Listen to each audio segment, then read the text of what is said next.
All right, it's time to take a look at the latest mock drafts brought to you by Crestron, just a week away from the draft. I'm John Schmeelk, he's Paul Dottino. We'll start off with Milk Kuiper, the godfather of draft coverage over at ESPN, has the Giants taking Malik Neighbors in round one of his two-round mock. And Paul, Neighbors is an explosive guy. He's thick. He can take it to the house on any given play, and he really kind of fits into that Brian Dable type of receiver he had in Buffalo. He does, the big-time yak yardage guy. Interestingly enough, though, Kuiper had consistently gone with Rome Odunze for the Giants up until this mock, and then he made the swap.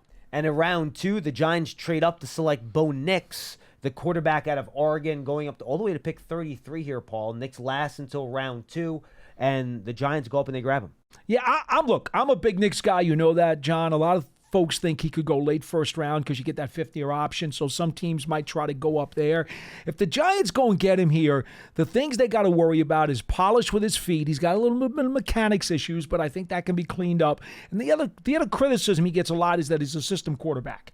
Is that when he got to Oregon and they have the right system for him. I also wonder about arm strength in him too, Paul, to be honest with you. I don't think that's as much of an issue as a lot of people do. But, hey, you know what? This is why there's some debate on him. And that move up 13 spots would cost you either a fourth and a fifth, or you'd have to send the third, and then maybe you get like a fourth or fifth rounder back. Yeah, something probably. like that. So that if you want to look at the charts, that's what the charts tell you.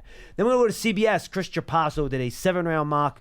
Malik Neighbors in the first round has been a very popular selection to the Giants at 6th overall. Second-round pick, Roger Rosengarten, their starting right tackle. Remember, he protected Michael Penix's blind side as a lefty. Really athletic right tackle. He can move his feet really well. I thought he had a nice week in Mobile at the Senior Bowl. They were graded out as having the best offensive line in the NCAA last year. Yeah, right tackle. I think he can put on some weight and power and maybe be a guard. He is a mauler, blue-collar kind of guy, really good at technique. I like his technique a lot, John, and I know that's why a lot of people think he'll stay at tackle. Maybe he will. He's got versatility, I think. They just got to figure out what they want to do with him. Really good feet, and I talked to him at the Senior Bowl. Has a real chip on his shoulder, too. Mm-hmm. Real good, plays like good it. Kid, good player.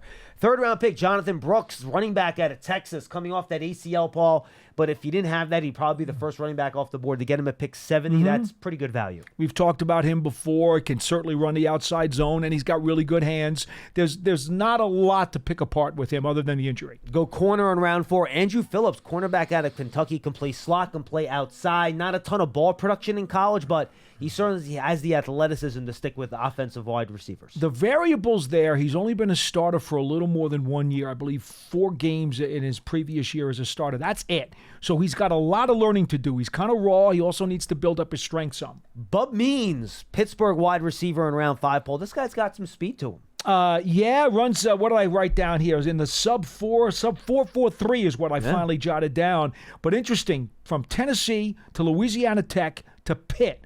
So he's bounced around a bit, and that's probably why he never had consistent production in college, but he certainly has some possession-type receiver skills. Even though he's a fast guy, I don't think he's an X in the NFL. No. Finally, 6th round, Evan Anderson, the ginormous defensive tackle out of Florida Atlantic. You want a space eater? This guy will eat some space, among other things. He's only 320 now. He was super ginormous. When he got to school, he was 360 and had to lose 40 pounds during his college career. And believe it or not only did he do it well, he's also increased his agility by being able to drop that weight. He'd be a fun guy to watch. Yeah, I covered him when he was at the Shrine Bowl in Frisco. Good kid. It'll be fun to see him get a chance in the NFL. All right, that's our look at the mock drafts brought to you by Crestron. For Paul Dottino, I'm John Schmeelk. We'll see you next time, everybody, as the draft closes in fast and furious.